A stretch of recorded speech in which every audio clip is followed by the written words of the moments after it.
All right, so she is painted. It's been a few days since I've been out here. Just had to attend to some family stuff. So today the plan is to get the mesh, the wire mesh on top of the shelves. First, we have to dig the legs down. We're gonna get it set into place before I put the wire on. So let's get started. This is why I keep a shovel in here. It's much easier to move the rock this way. Although this is pretty good right here.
All right, let's see if I can move her.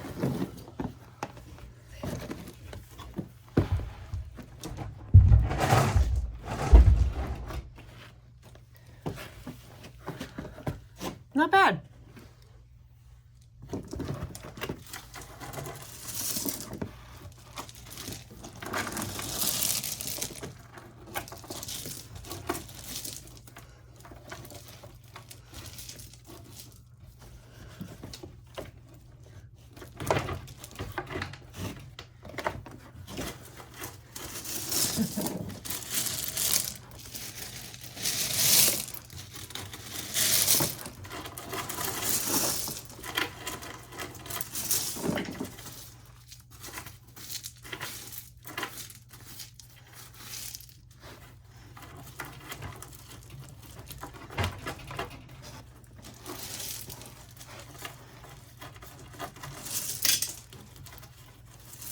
All right, this one's kind of floating a little bit. There's nothing under it. So we're gonna go to the other side and get that dug down because it's kind of holding it up. And then I think we'll be good. The other side is dug in and everything is sitting where it should be now. You can see, I'm gonna move the rock and you'll see how much lower it is from the floor now.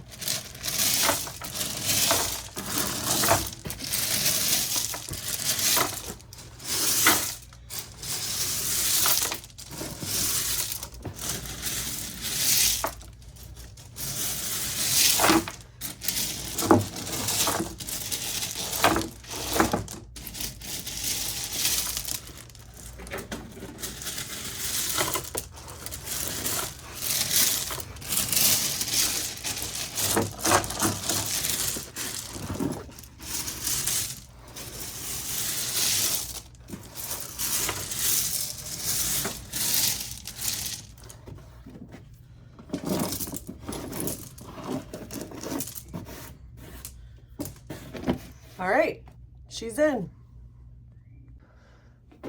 Okay, so she's in place. You can see my carpet is just gonna stay peeled in that corner. It is what it is until I do something different. So now we're gonna take the wire cloth and staple it on top.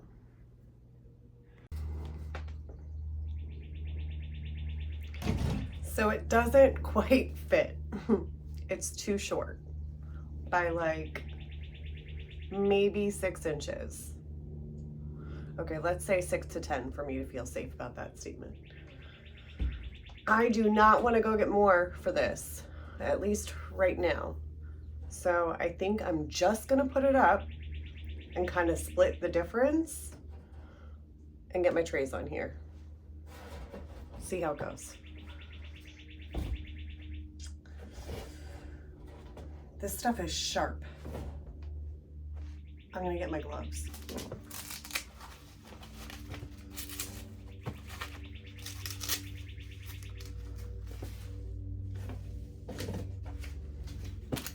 Glove and stapler ready.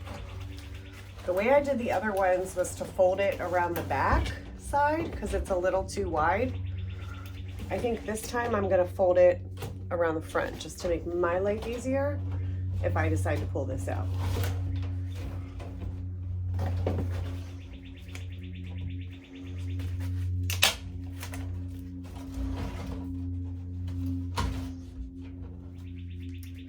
Starting at the back.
That's not even in there. Okay, hold on.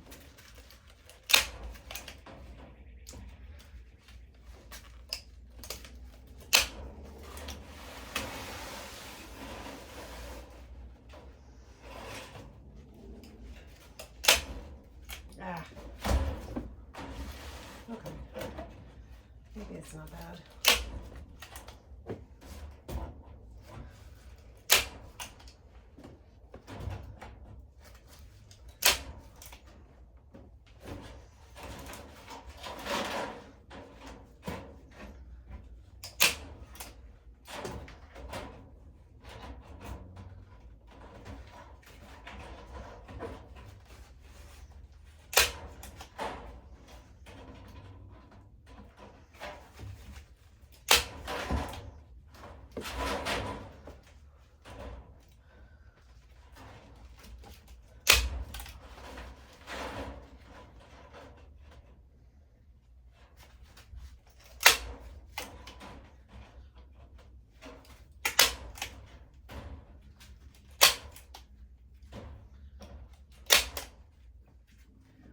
All right, she is secured.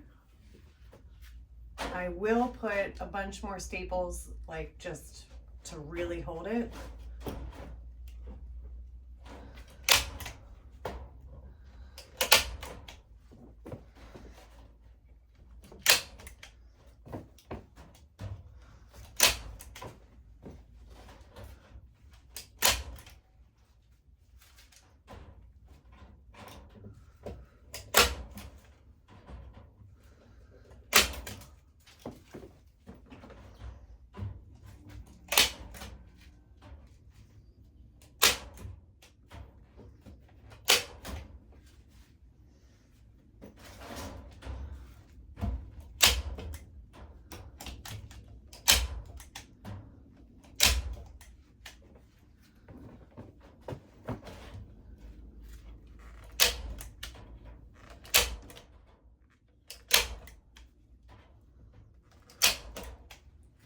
This one is not as straight as my other one, but I think it'll work.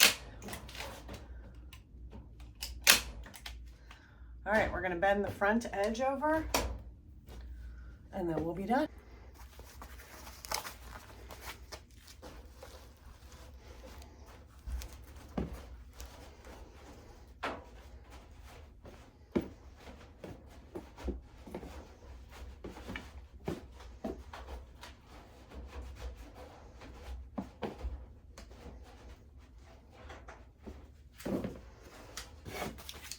Add a few staples, maybe.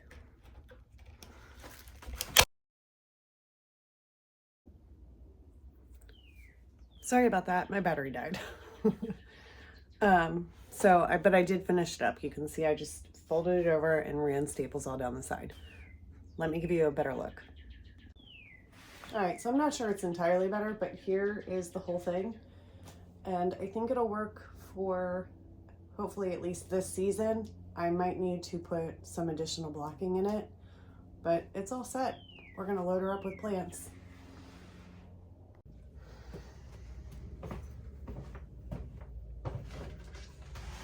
We'll get these guys out of the corner.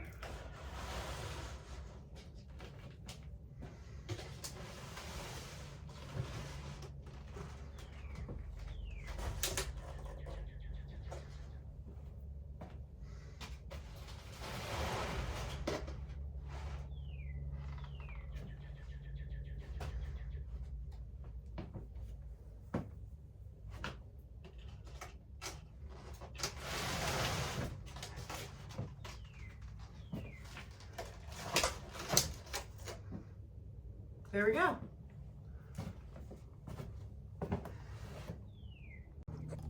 All right, let's give a little plant update. Look at these guys. These are the slowest growing trays I have right now. I think this was round 2. So these are sugar snap peas.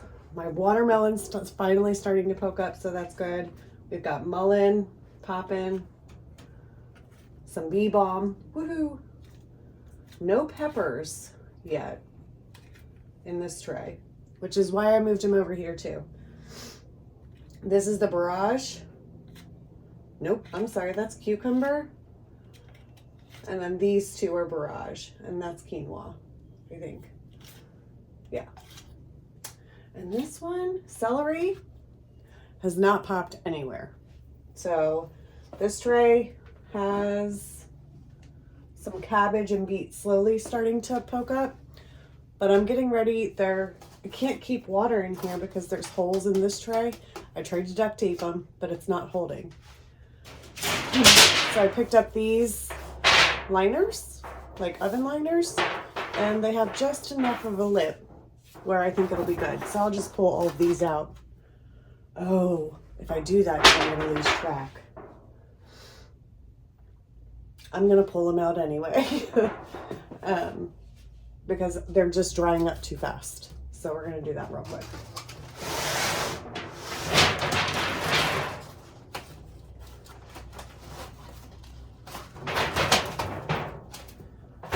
Do 3 and 3 doesn't fit that way. 3 and 3 this way.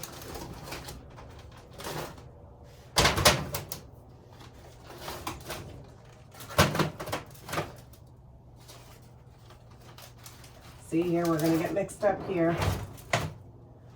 I can feel it. But those fit pretty good. I think that'll work.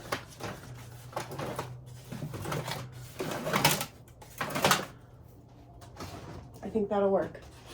Get that out of the way. It feels a little uneven to me. Maybe it'll be better over here. It's just a really heavy tray. That'll work. Next up is my other tray, which also has holes, so I need to put all the little pots on this. All right, we got a little bit more action in this one. We have our lettuce, more quinoa, Brussels sprouts, and broccoli. And it looks like one tiny romaine, maybe a couple.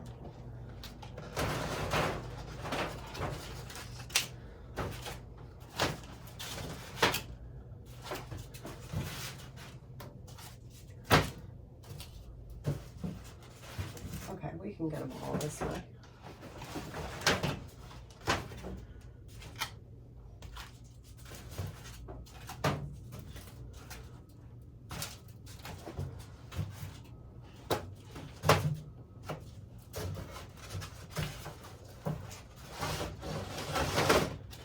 Hopefully I'm getting them on here in a way I remember.